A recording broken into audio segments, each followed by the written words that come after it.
Halo teman-teman KKL semua, balik lagi di Keklotok Sret.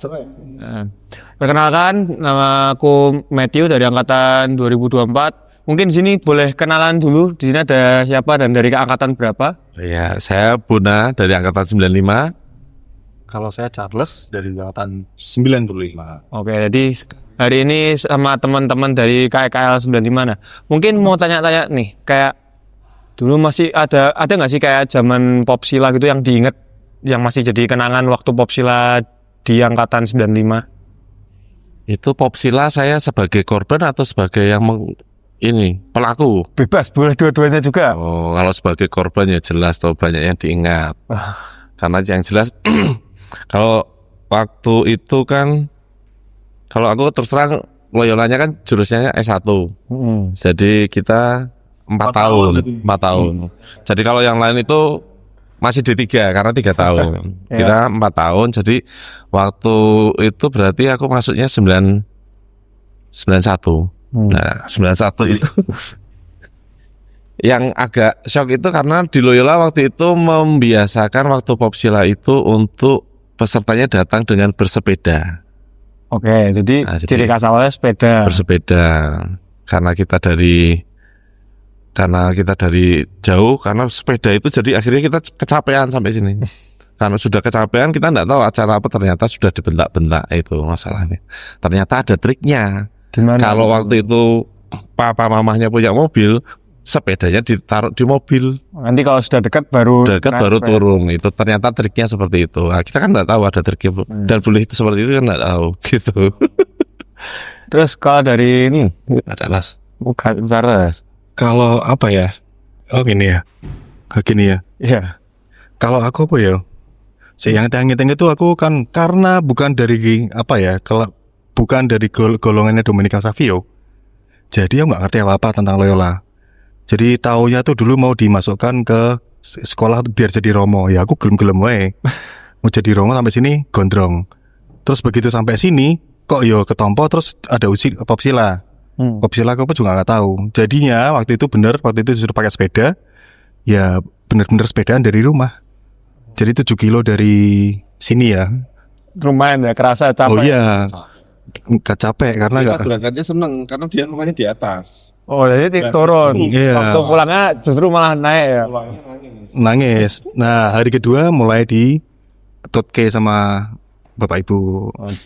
Diantar atau Enggak diikutin karena takut karena kan ada yang ngawal, ada yang mantau. Oh. Radiusnya kita nggak tahu tapi kan ada yang mantau kayak gitu. Nah yang diingetkan sih cuma itu sih, sama kalau tugas-tugas hariannya ya paling jelas gangguin orang tua ya. Itu aja.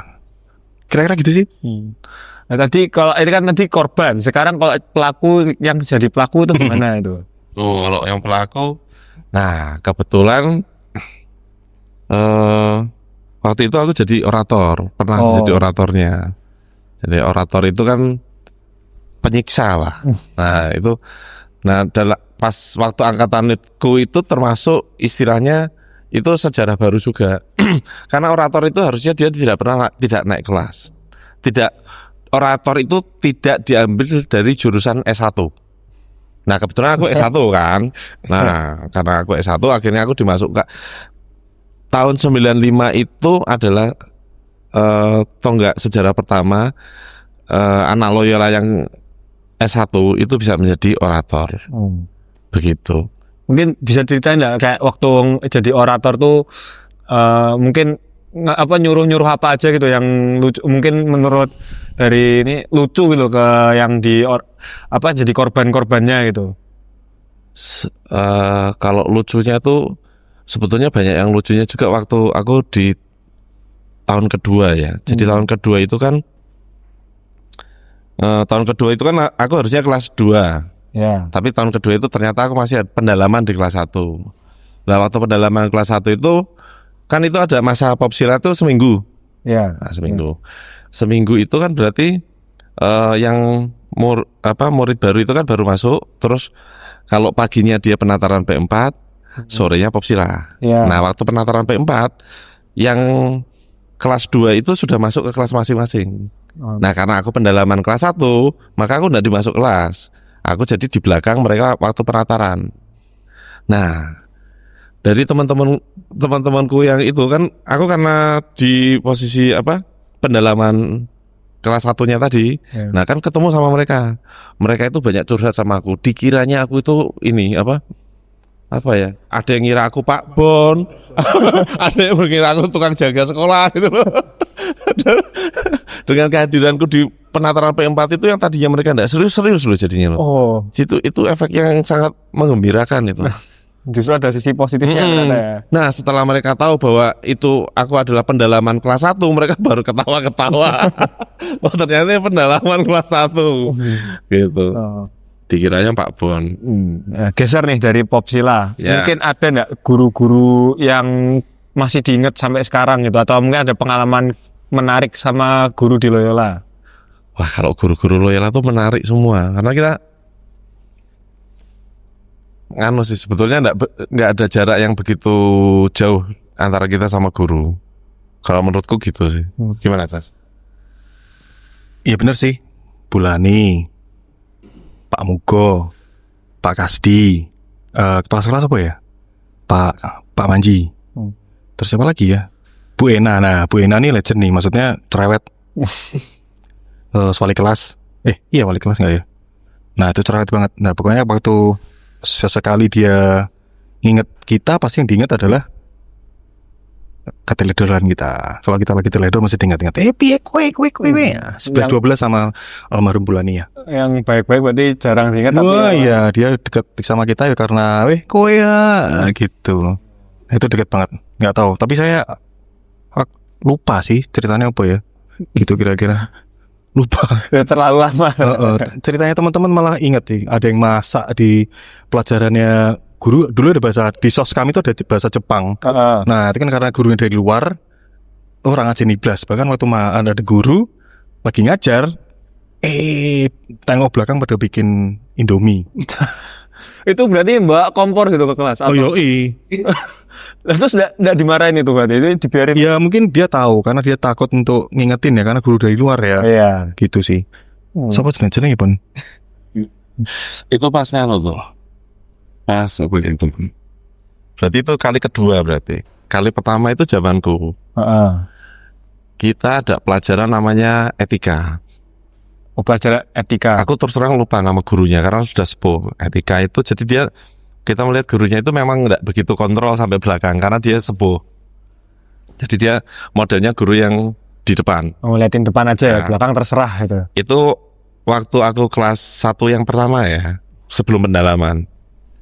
Itu karena model si ibu guru seperti itu. Nah, waktu itu kita lagi seneng-senengnya naik gunung. Nah, naik gunung itu ada nama alat masak kita, untuk masak di gunung itu ada bentuknya khusus lah. Dia masaknya memakai parafin namanya. Nah, parafin itu jadi kalau dikasih api gitu dia nyalanya biru.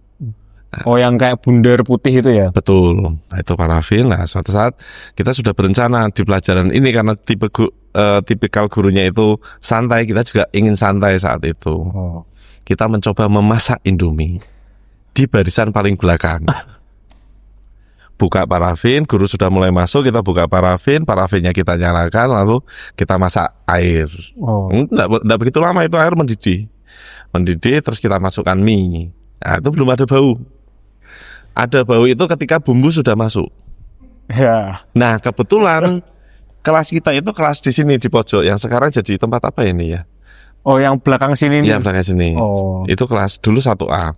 Nah, sebelahnya itu kan ada ini warung-warung. Ya. Nah, dikira ibu guru itu wah masakan warungnya sampai sini ya gitu. Padahal itu kita.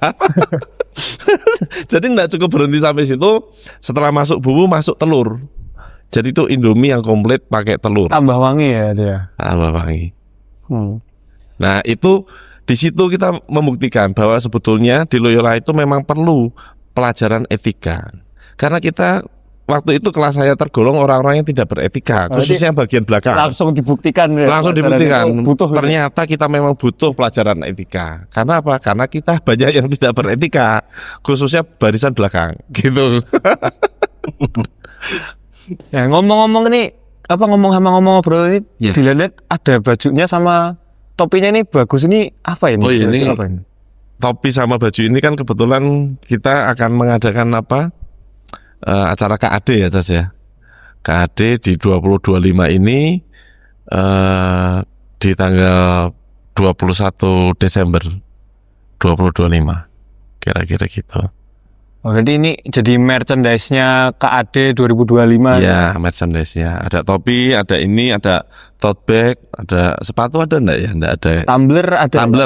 Tumbler. Nah, buat teman-teman yang mungkin pengen juga samaan nih pakai merchandise ini, bisa cek linknya ini di bawah sini. Nanti bisa teman-teman cek buat daftar KAD dan juga beli merchandise-nya ini ya. Ya.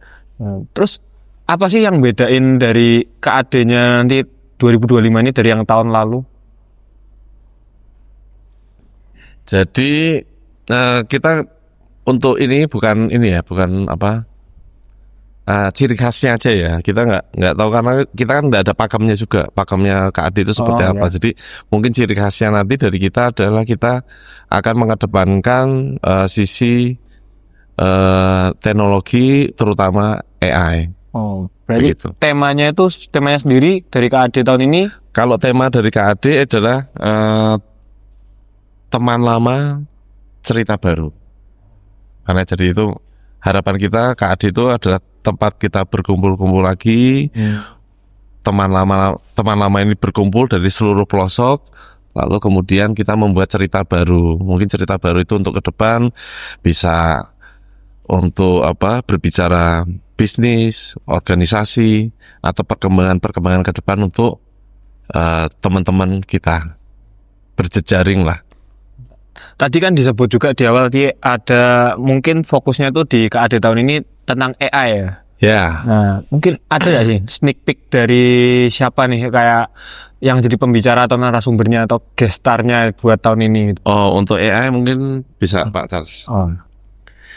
Ya, untuk AI ini kalau ngomong sneak peek dan lain-lain, ada satu dari siswa Loyola juga, ada satu guest star, ada si mastermind-nya sendiri adalah AI, ada juga musisi yang semuanya berkolaborasi jadi satu, membicarakan AI dan mendemokan AI seperti apa. Kira-kira seperti itu sih. Ya mungkin bukan beda sih, mungkin ya benar. Ciri khasnya tahun ini mungkin seperti itu. Kita coba. Ya jadi benar kenapa teman lama cerita baru. Jadi memang itu menjadi semangat yang menggarisi dari pertemuan tahun ini dari teman-teman Loyola, keluarga Sekolah Loyola ini. Jadi memang selain itu kita juga ingin menajamkan bahwa di dunia yang serba maju ini penuh algoritma, kita juga tidak lupa akan esensi kita sebagai manusia adalah manusia pencerita, manusia yang masih punya kepedulian sosial yang itu bisa jadi tidak akan tergantikan oleh AI. Nah, intinya adalah bagaimana kita bisa hidup berdampingan dengan teknologi dan yang terpenting adalah bijak menggunakan teknologi. Kita tidak menyalahgunakan dan tahu kemana arahnya dan bagaimana kita mengarahkan teknologi untuk kebaikan sesama. Men for others, women for others. Kira-kira seperti itu. Ya, jadi sekali lagi diingetin teman-teman buat yang mau join KAD jangan lupa buat daftar di linknya itu ya, benar ya? Ayo, udah tahu linknya belum? Belum ya? Nah, nanti ini ditulis di sini. Oh, ditulis. Biar semuanya tahu, biar ini tidak lupa. Ya. Oke, linknya tuh nggak salah daftar.kad.org. Gitu ya, betul ya. Nah, jadi jangan lupa ya nanti diklik linknya di sini. Yes. Nanti ditulis juga tadi .kad.org. gitu. Ya, jadi terima kasih buat teman-teman dari KEKL 95 udah nyempetin waktunya di sini buat ngobrol-ngobrol, sharing-sharing sama teman-teman KEKL semua. Mungkin sekian aja videonya buat yang kali ini. Keklotok sret.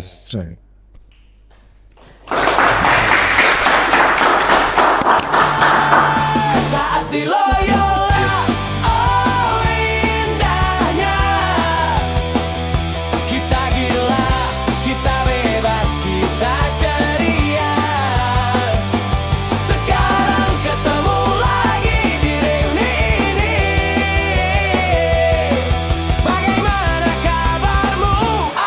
cerita